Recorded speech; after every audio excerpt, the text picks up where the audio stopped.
Baik, kita ke informasi selanjutnya. Pemirsa, waspadai aksi pencurian dengan modus hipnotis yang kerap kali terjadi. Kali ini seorang wanita di Ciracas, Jakarta Timur menjadi korban.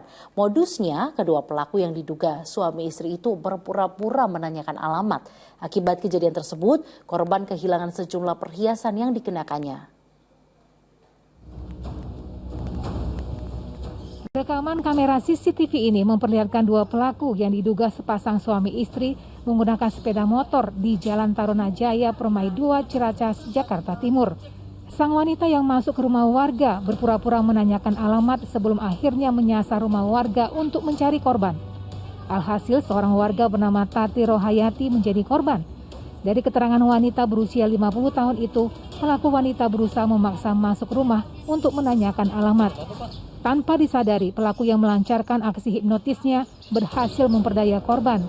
Korban pun sempat diajak berkeliling menggunakan angkot. Kagetnya tuh kan ada ibu-ibu di situ. Loh kok saya pakai gamis, pakai jilbab gitu. Lah bukannya anaknya. Situ katanya gelang sama kalung sama sampai dibawa. Akibatnya korban kehilangan sejumlah perhiasan yang dikenakannya dengan total kerugian mencapai 10 juta rupiah. Sayangnya, meski telah menjadi korban dugaan tindak hipnotis, korban belum melaporkan peristiwa yang menimpanya ke polisi.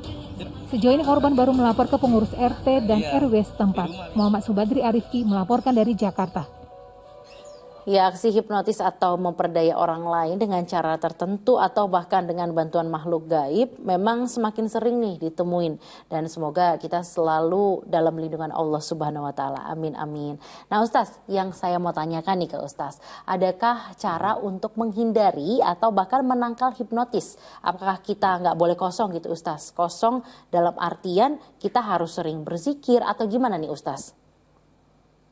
Ya, kalau dulu orang melihat atau mengaitkan hipnotis itu dengan sihir ya, itu dulu. Tapi sekarang ini kan kita tahu ya, hipnotis itu adalah bagian dari ilmu psikologi ya. Karena itu bermain dengan alam bawah sadar seseorang ya. Orang diberi sugesti, lalu kemudian di bawah pengaruhnya dia bisa melakukan apa saja ya. Nah, untuk menangkal hipnotis ini, kalau memang itu sumbernya adalah sihir ya, maka tentu adalah yang efektif itu adalah dengan cara zikir ya. Kemudian kalau itu dengan permainan atau teknik memainkan alam bawah sadar seseorang, maka tentu kita bisa berpesan ya, agar ya jangan gampang percaya adalah kalau ada orang asing tiba-tiba sok akrab, sok kenal dekat gitu ya. Lalu kemudian kita harus yakin bahwa ya yang namanya hipnotis itu ya insya Allah tidak mempengaruhi kita lah, kalau nggak usah percaya dengan begituan ya. Dan selalu waspada saja ya, jangan sampai itu jalan bawa perhiasan yang nilainya sampai jutaan ya. Lalu kemudian ada yang tiba-tiba tepuk pundak itu ya kudu apa ya, kudu waspada lah, jangan langsung percaya gitu. Dan yang terpenting betul seperti Mbak Sheila katakan tadi itu ya, jadi sibukkan pikiran ini dengan yang macam-macam ya, jangan sampai kosong ya. Kalau kosong itu nanti diajak ngobrol beberapa kata, lalu kemudian dia bisa terbawa, sudah dipengaruhi ya. Oleh karena itu ya betul tadi, kalau itu dilatar belakang oleh sihir, zikir bisa menangkalnya.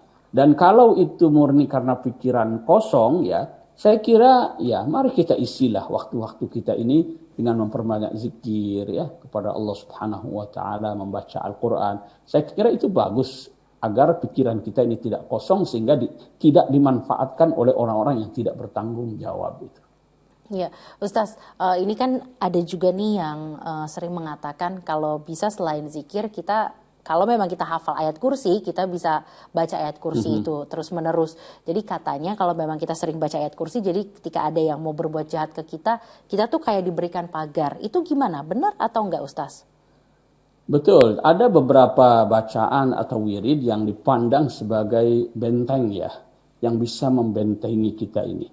Dari pengaruh yang macam-macam, dari pengaruh setan, dari pengaruh sihir ya.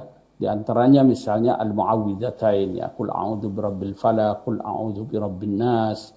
Lalu kemudian ayat kursi, akhir surah Al-Baqarah, itu adalah ayat-ayat yang bisa dibaca untuk membentengi diri kita ya, agar tidak dipengaruhi oleh ya macam-macam tadi, orang yang iri, al-ain, lalu kemudian sihir, ya, itu bisa menangkal itu.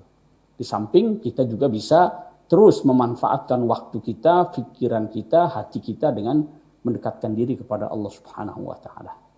Ya baik, jadi intinya kita jangan gampang mudah percaya dengan orang yang baru kenal ke kita dan menanyakan sesuatu, pikiran juga jangan kosong, dan kalau bisa memang kita harus lebih sering berzikir, dapat pahala dan kita juga terlindungi.